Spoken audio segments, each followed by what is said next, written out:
Hello friend, welcome back to Study Wire YouTube channel.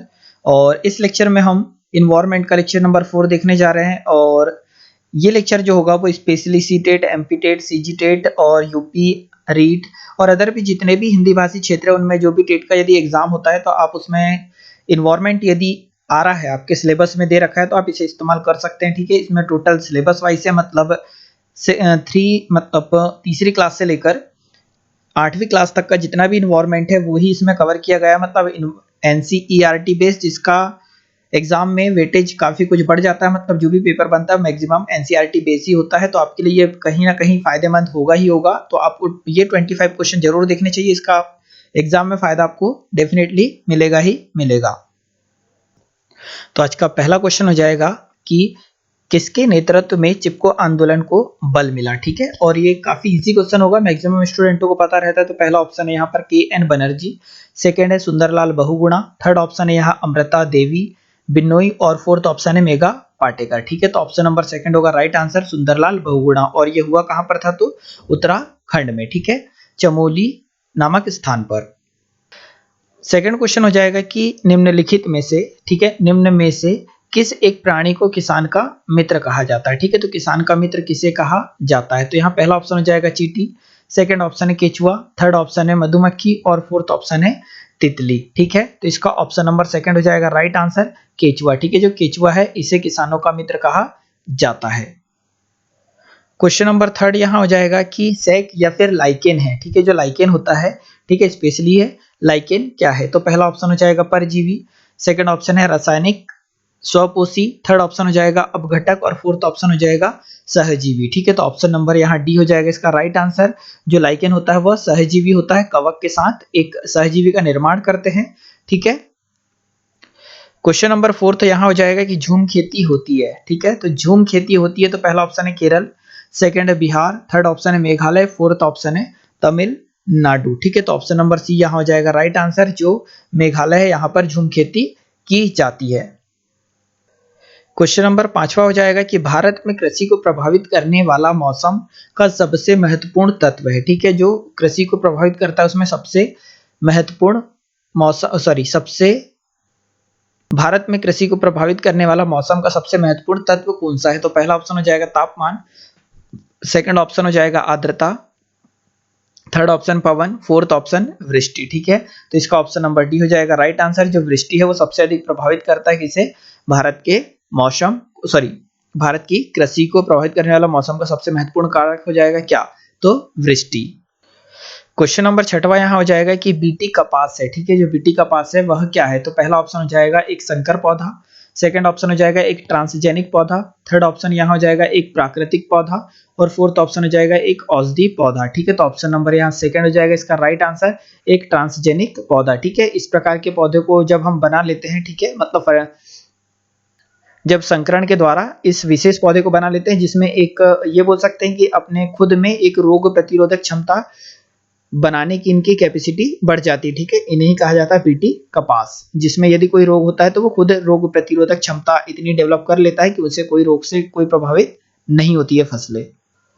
तो यहाँ question number सातवां हो जाएगा कि कार्यकी रूप से शुष्क मिट्टी की क्या विशेषता है। ठीक है, जो कार्यकी रूप से शुष्क मिट्टी की क्या विशेषता है, ठीक है, इनको कैसे पहचानेंगे, तो पहला ऑप्शन हो जाएगा इसमें अधिक जल होना, सेकंड ऑप्शन है पौधों को प्रकाश पर्याप्त नहीं मिलता, थर्ड ऑप्शन हो जाएगा मिट्टी की लवण सांद्रता अधिक होगी और फोर्थ ऑप्शन हो जाएगा मिट्टी कठोर होती है।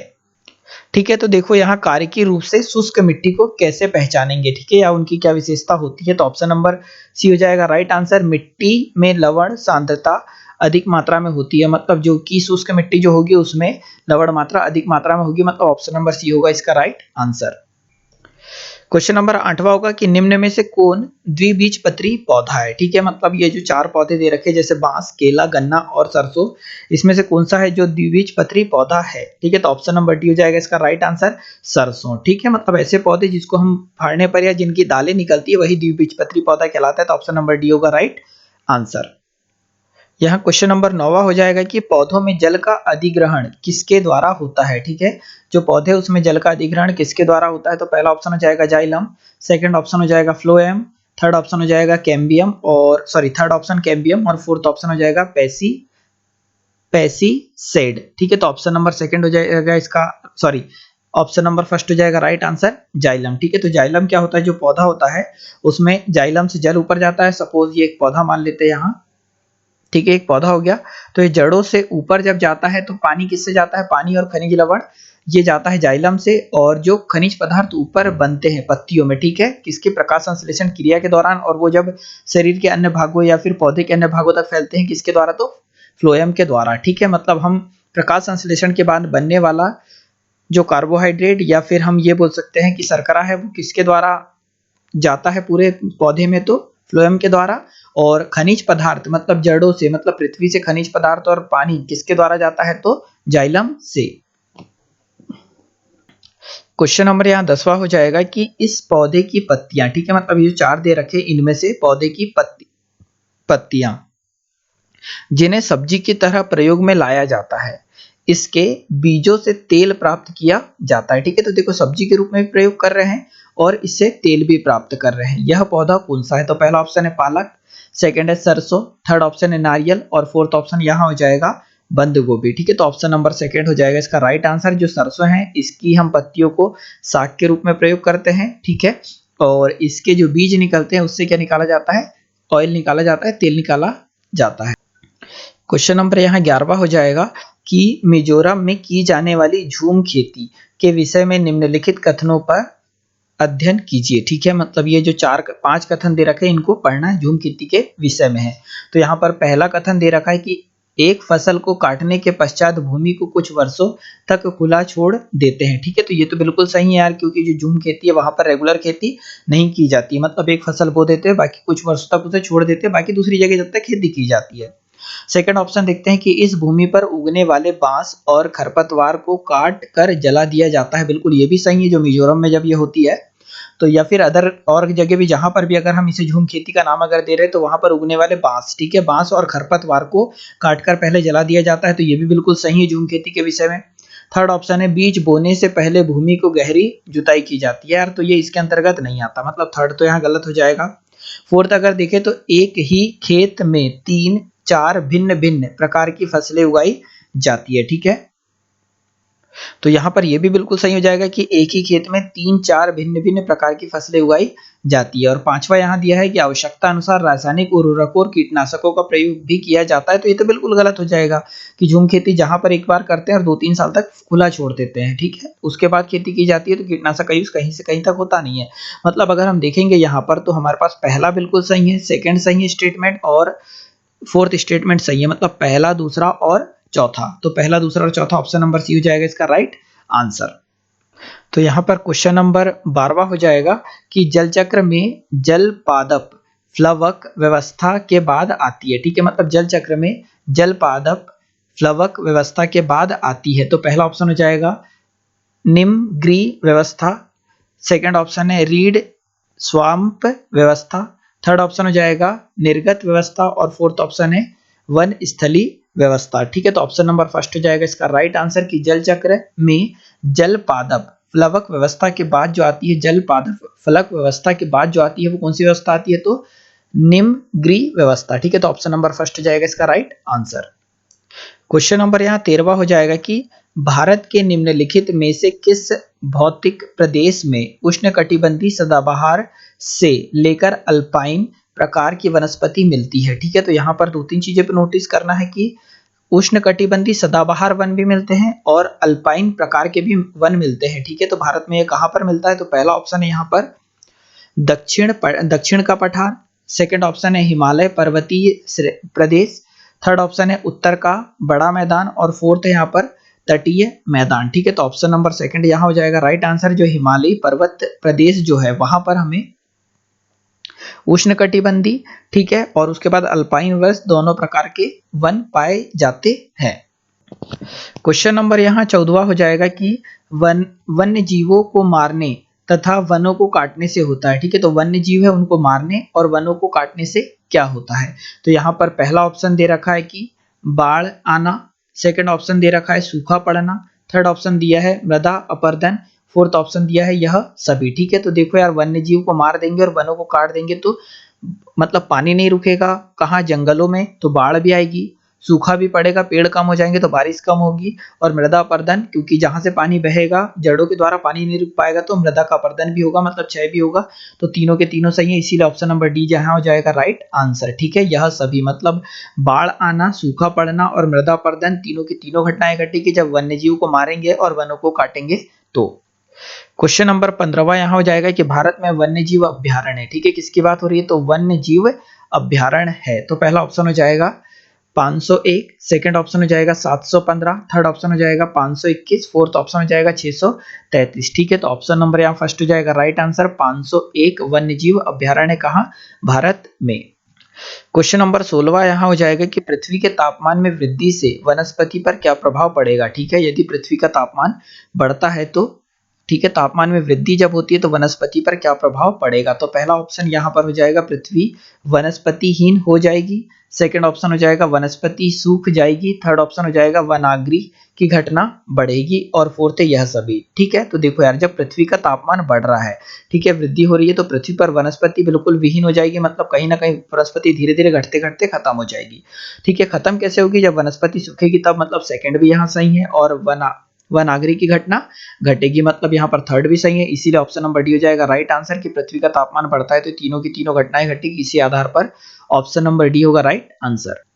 तो यहाँ पर क्वेश्चन नंबर 17वां हो जाएगा कि पर्णपाती वनों का विस्तार पाया जाता है। ठीक है, जो पर्णपाती वन होते हैं उनका विस्तार पाया जाता है। ठीक है, तो पहला ऑप्शन यहाँ हो जाएगा 100 सेंटीमीटर से कम वर्षा वाले क्षेत्रों में, सेकंड ऑप्शन है 100 से 200 सेंटीमीटर वर्षा वाले क्षेत्रों में, थर्ड ऑप्शन हो जाएगा 200 से 250 सेंटीमीटर वर्षा वाले क्षेत्रों में, और फिफ्थ या फोर्थ ऑप्शन हो जाएगा 300 सेंटीमीटर से अधिक वर्षा वाले क्षेत्रों में। ठीक है, तो देखो पर्णपाती वनों का विस्तार की बात हो रही है। ठीक है, तो ऑप्शन नंबर सेकंड यहाँ हो जाएगा राइट आंसर। ठीक है, 100 से 200 सेंटीमीटर वर्षा वाले क्षेत्रों में कौन से वन पाए जाते हैं? तो पर्णपाती वनों का विस्तार अधिक पाया जाता है, तो ऑप्शन नंबर सेकंड होगा राइट आंसर। और जिन्हें नहीं पता है तो आप इन्हें याद भी कर सकते। क्वेश्चन नंबर 18 यहाँ हो जाएगा कि भारत में सदाबहार वन पाए जाते हैं। ठीक है, जो इंडिया है वहां पर सदाबहार वन, स्पेशली इसको नोटिस करना है, सदाबहार वन पाए जाते हैं। तो पहला ऑप्शन हो जाएगा गंगा के मैदान में, सेकंड ऑप्शन हो जाएगा छोटा नागपुर के पठार में, थर्ड ऑप्शन यहाँ हो जाएगा पश्चिमी घाट के पश्चिमी घाटों पर, और फोर्थ ऑप्शन यहाँ हो जाएगा मालाबार पठार पर। ठीक है, तो यहाँ पर ऑप्शन नंबर सी इसका हो जाएगा राइट आंसर कि पश्चिमी घाट के पश्चिमी पठारों पर। अगर हम इंडिया की बात करें तो ये हमारा प्यारा भारत, और ये हो जाएगा हमारा पश्चिमी घाट। ठीक है, ये वाला हो जाएगा पश्चिमी घाट, तो ये पश्चिमी घाट में सबसे अधिक सदाबहार वन पाए जाएंगे। ठीक है, भारत में, और यहाँ पर जैव विविधता भी अधिक पाई जाती है, और ये जो क्षेत्र आता है वो केरल के अंतर्गत आता है अधिकतर। क्वेश्चन नंबर 19वां हो जाएगा कि मरुस्थलीकरण से भूमि की उत्पादन क्षमता में होता है। ठीक है, मतलब जब मरुस्थलीकरण होगा तो मरुस्थलीकरण से भूमि की उत्पादन क्षमता में होता है। ठीक है, तो जब मरुस्थलीकरण बढ़ेगा तो भूमि की उत्पादन क्षमता में क्या होगा? तो पहला ऑप्शन हो जाएगा सम, सेकंड है वृद्धि, थर्ड ऑप्शन है ह्रास, और फोर्थ ऑप्शन है अनियमितता। ठीक है, तो ऑप्शन नंबर यहाँ सी हो जाएगा राइट आंसर कि जब मरुस्थलीकरण बढ़ेगा तो जो उत्पादक क्षमता में ह्रास होगा, मतलब क्या होगी? कमी होगी। तो क्वेश्चन नंबर यहाँ 20वां हो जाएगा कि जलीय पौधे कार्बन डाइऑक्साइड का अवशोषण करते हैं। ठीक है, जो जलीय पौधे हैं वह कार्बन डाइऑक्साइड का अवशोषण करते हैं। तो पहला ऑप्शन है सीधे वातावरण से, सेकंड ऑप्शन है जल से, थर्ड ऑप्शन है कैल्शियम कार्बोनेट से, और फोर्थ ऑप्शन है इनमें से कोई नहीं। ठीक है, तो ऑप्शन नंबर सेकंड हो जाएगा राइट आंसर, जल से, मतलब जो भी जलीय पौधे होते हैं, ठीक है, जलीय पौधे कार्बन डाइऑक्साइड का अवशोषण करते हैं, किससे? तो जल से किया जाता है। यहाँ क्वेश्चन नंबर 21वां हो जाएगा कि बीजों के अंकुरण के अवधारणा को इस तरह सबसे बेहतर तरीके से पढ़ाया जा सकता है। ठीक है, तो किसकी बात हो रही है? बीज अंकुरण की अवधारणा को समझाना है और उसको सबसे बेहतर तरीके से समझाया जा सकता है। तो पहला ऑप्शन हो जाएगा बीज बोने, अंकुरण के विभिन्न चरणों का अवलोकन करने और उनका चित्र बनाने की विधियों को बच्चों को निष्पादित करने के लिए कहना। ठीक है, मतलब सबसे पहले बीज बोना, अंकुरण के विभिन्न चरणों जो होंगे उसमें वो, और अवलोकन करने मतलब उन्हें देखना, उनका चित्र बनाने की गतिविधियां और बच्चों को निष्पादित करने के लिए कहना। सेकंड ऑप्शन हो जाएगा अंकुरित बीजों की फोटो दिखाना, थर्ड ऑप्शन हो जाएगा कक्षा में अंकुरित बीजों को दिखाना और अंकुरण की प्रक्रिया को स्पष्ट करना, और फोर्थ ऑप्शन हो जाएगा बोर्ड पर चित्र बनाते हुए अंकुरण के चरणों को प्रदर्शित करना। ठीक है, तो आई होप आप सभी ने इसका आंसर जरूर सही लगाया होगा। तो ऑप्शन नंबर इसका फर्स्ट हो जाएगा राइट आंसर कि बीज बोने, अंकुरण के विभिन्न चरणों का अवलोकन करने और उनका चित्र बनाने की गतिविधियां को बच्चों को निष्पादित करने के लिए कहना, इससे सबसे अच्छे से अंकुरण की व्यवस्था को सिखाया जा सकता है। तो क्वेश्चन नंबर 22वां यहाँ हो जाएगा कि हाथियों, ठीक है, हाथियों के झुंड के बारे में सही कथन चुनिए। ठीक है, जो हाथी का झुंड होता है उसके बारे में सही पहला ऑप्शन पहला स्टेटमेंट दे रखा है कि हाथियों के झुंड में केवल हथनियां और 14-15 वर्ष के बच्चे ही रहते हैं। मतलब जो पूरा झुंड होता है हाथियों का उसमें हथनियां और 14-15 वर्ष के बच्चे ही उस झुंड में रहते हैं। सेकंड यहाँ स्टेटमेंट दे रखा है कि हाथियों के झुंड एक झुंड में किसी एक ही परिवार के सदस्य होते हैं। थर्ड स्टेटमेंट दे रखा है कि झुंड में सबसे बुजुर्ग हथनी ही पूरे झुंड की नेता होती है। और फोर्थ यहाँ दे रखा है कि एक झुंड में हथनियां और बच्चों की संख्या कितनी भी हो सकती है। ठीक है, तो आई होप अगर आपने इन्वायरमेंट के यदि थर्ड से लेकर फिफ्थ तक की सारी पुस्तकें पढ़ी होगी तो आपसे ये बिल्कुल बना होगा। तो यहाँ पर पहला स्टेटमेंट बिल्कुल करेक्ट है कि जो हथनी होती है, ठीक है, हाथियों के झुंड में केवल हथनियां और 14-15 वर्ष के बच्चे ही रहते हैं एक झुंड में, ये बिल्कुल सही है। और यहाँ पर ये भी अगर देखें सी नंबर का कि झुंड की सबसे बुजुर्ग हथनी ही पूरे झुंड की नेता होती है, तो ये भी बिल्कुल सही है। मतलब पहला और तीसरा सही है। तो पहला और तीसरा अगर हम देखेंगे तो यहाँ पर मिलेगा, मतलब ऑप्शन नंबर सी होगा राइट आंसर। यहाँ क्वेश्चन नंबर 23वां हो जाएगा कि पंखुड़ियों के अंदर फूल के बीज में कुछ पतली पाउडर जैसी संरचनाएं दिखाई देती है, उन्हें कहते हैं। ठीक है, जो क्या होती है, पंखुड़ियां होती है, उनके अंदर फूल के बीच में कुछ पतली पाउडर जैसी संरचनाएं दिखाई देती है, उन्हें कहते हैं। तो यहाँ पहला ऑप्शन हो जाएगा वर्तिकाग्र, सेकंड ऑप्शन हो जाएगा परागकोश, थर्ड ऑप्शन हो जाएगा पराग और फोर्थ ऑप्शन हो जाएगा मूलाग्र। ठीक है, तो 23वें का ऑप्शन नंबर सी हो जाएगा राइट आंसर पराग। ठीक है, पराग कण कहते हैं, मतलब जो ऐसा फूल होता है, मेरी ड्राइंग उतनी अच्छी नहीं है और यहाँ पर जो पीले पीले आपको मिलेंगे, ठीक है, मतलब एक पाउडर जैसे रहेंगे, वो क्या होते हैं, पराग कण होते हैं। क्वेश्चन नंबर 24वां हो जाएगा कि पक्षी अपनी गर्दन बहुत अधिक यहाँ खिलाते हिलाते होगा। ठीक है, बहुत अधिक हिलाते है, इसका उदाहरण है। ठीक है, जो पक्षी अपनी गर्दन बहुत अधिक हिलाते हैं, इसका उदाहरण है। तो पहला ऑप्शन हो जाएगा उनके कान पंखों से ढके होते हैं, सेकंड है उड़ सकते हैं, थर्ड ऑप्शन यहाँ हो जाएगा पक्षियों की आंखों की पुतली घूम नहीं सकती, और फोर्थ है यहाँ पक्षियों की आंखें छोटी होती है। ठीक है, तो I hope option number C इसका राइट आंसर होगा, मतलब आपने पढ़ा होगा और ये आंसर लगाया होगा। ठीक है, तो पक्षियों की आंखों की पुतलियां घूम नहीं सकती, इसलिए वो अपनी गर्दन बहुत अधिक हिलाते हैं। क्वेश्चन नंबर 25वां हो जाएगा कि एक किसान, ठीक है, एक किसान दानों को, ठीक है, मतलब जो दाने होते हैं उनको, दानों को भूसे से अलग करना चाहता है। किसान है जो कि भूसे और दाने दोनों को अलग अलग करना चाहता है। जिस प्रक्रिया से यह किया जा सकता है यह कहलाती है। तो पहला ऑप्शन हो जाएगा फसल की कटाई, सेकंड है हस्त चयन, थर्ड ऑप्शन है थ्रेसिंग और फोर्थ है निष्पादन। ठीक है, तो ऑप्शन नंबर यहाँ सी हो जाएगा राइट आंसर, थ्रेसिंग कहलाता है दानों को भूसे से अलग करना। ठीक है, तो आज के लेक्चर में तो इतना। मुलाकात होगी। लेक्चर कैसा लगा आप ये कमेंट बॉक्स में जरूर बताएं। ठीक है, और वीडियो अगर अच्छा लगा हो तो आप इसे लाइक और शेयर जरूर करें। ठीक है, और जो फर्स्ट टाइम अगर इस चैनल पे आ रहे हैं तो चैनल को सब्सक्राइब भी कर लें। अगले लेक्चर में फिर मुलाकात होगी, जब तक के लिए जय हिंद, जय भारत।